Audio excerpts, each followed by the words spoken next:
High school football's just about back in Northeast Texas, and Sulphur Springs Wildcats entered the new season with plenty of reasons to pay attention. The Wildcats are coming off back-to-back 10-win seasons, but they'll have a considerably different roster this fall, along with an almost entirely new district following UIL realignment. Helping us get a handle on what to expect is a voice longtime KETR listeners may recognize, Dr. Mark Dempsey. He's a former KETR broadcaster and East Texas A&M faculty member, and these days he's behind the microphone calling Sulphur Springs Wildcats football. Mark, good to visit with you. Thank you, Jerrod. Good to touch base again. Yeah, Right. before we get into Wildcats, tell us a little bit about what you're up to these days and how you wound up calling football in Sulphur Springs. Yeah. Well, um, that's a somewhat complicated story. A couple of things. We moved to outside of Sulphur Springs last year uh, because my daughter had she had a daughter, and we have a granddaughter, Yeah. and my wife looks after her pretty much on a daily basis. So we wanted to be a little bit closer. So, but before that, actually in 23, I approached Chad Young, the general manager at KSST, and told him I was interested in doing sports for him. And Don Julian had retired a couple of years before that, and another fella had moved on. So he agreed to let me step into that role, and it has expanded into doing some other things for the station as well. But this will be the 23, 4, 5, this will be the fourth year I've done Wildcats football and other sports. We do basketball, softball, and baseball too. Well, for somebody elsewhere in Northeast Texas who hasn't been following the Sulphur Springs Wildcats closely, particularly the football, why would they pay attention this season? Well, just because I think that they've established themselves as at least a regional power, and really, I think a state power. As you said already, they were 10-2 year before last.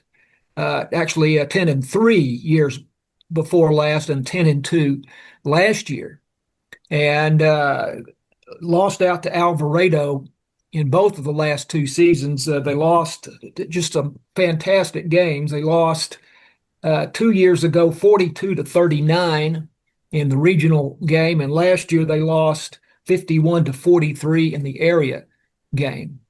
And so they lost a lot of kids. You already kind of indicated that, especially on the offensive line and most of the defense.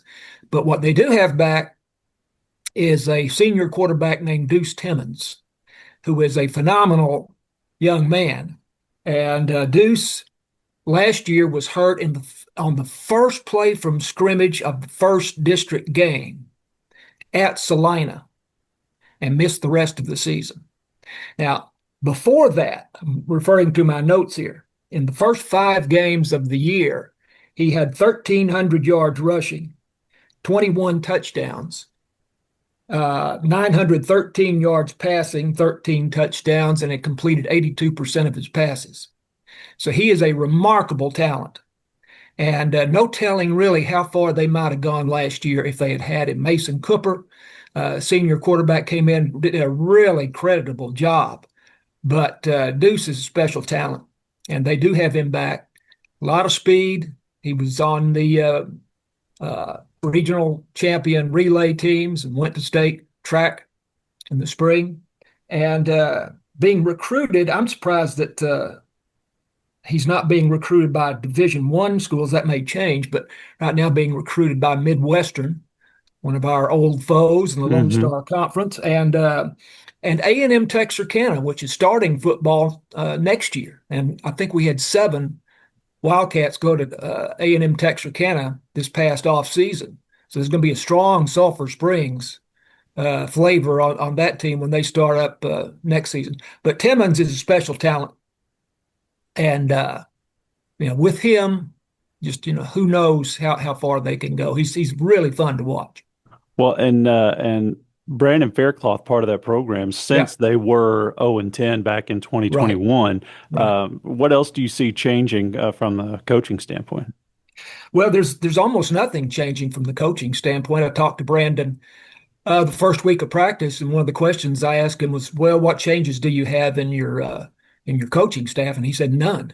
All of their coaches are back from last year." So I think that speaks well of him and the program. He is now 35-12 in his first 4 years.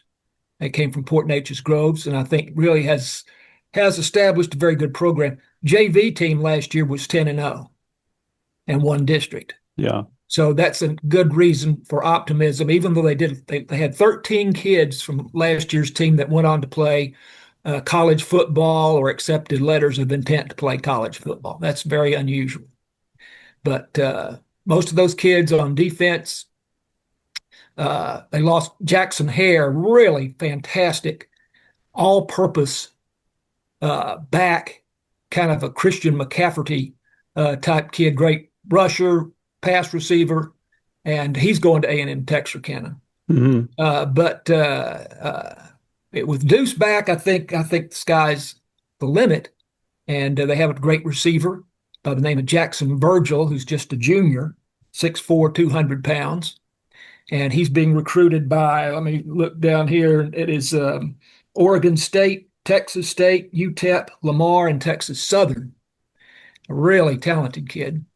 So we're looking for a lot of fun this year. So UIL realignment has almost completely remade the district without Salina, for instance, in the district anymore. How realistic is a district championship as the expectation? I think they're a heavy favorite in their district. Paris is always tough for Sulphur Springs. That's a great rivalry.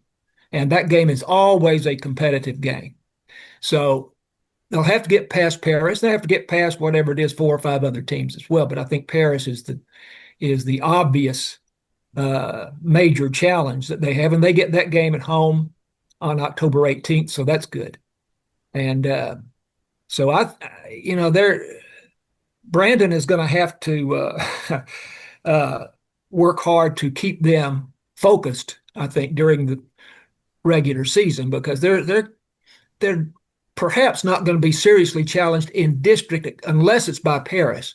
So they're going to have a tendency to be looking forward to the playoffs all year. They do have 2 non-district games at home that are fantastic games. They have Texarkana Pleasant Grove on September 4th, and they have Gilmer on September 18th, 2 really powerful 4A Division II teams, and the place will be packed for both of those games. Those will be the toughest games they have in the regular season. I don't think there's any doubt. Yeah, I knew that non-district schedule also was going to have Mount Pleasant and White House, which would be all worth watching, I would assume. That's a full season. All right, well, as we wrap up here, give us your benchmark. If we're talking again in November, what will have had to happen for you to call 26 a successful season for Sulphur Springs? Gosh. Well, if you win a district championship, I don't place the bar too high. They won 2 years ago. They won 2 playoff games. If you win 3, especially with a relatively young team this year, then you'd have to say it's a successful season. But I put nothing beyond their grasp here. It's a little bit of a mystery exactly how good they might be, because there are so many new guys on defense and on the offensive line. But scrimmage the other night, the offensive line looked terrific. And so I'm not too concerned about that. But it's going to be a fun year. And folks in Sulphur Springs turn out big numbers, home and away. So there'll be a lot of enthusiasm going into this season. Dr. John Mark Dempsey is the radio voice of the Sulphur Springs Wildcats, who open the 2026 season Friday night, August 28th against Mount Pleasant. John Mark, thank you so much for helping us get ready for another season of high school football right here in Northeast Texas. Great, and good luck to John McSheffery and the Commerce Tigers this year.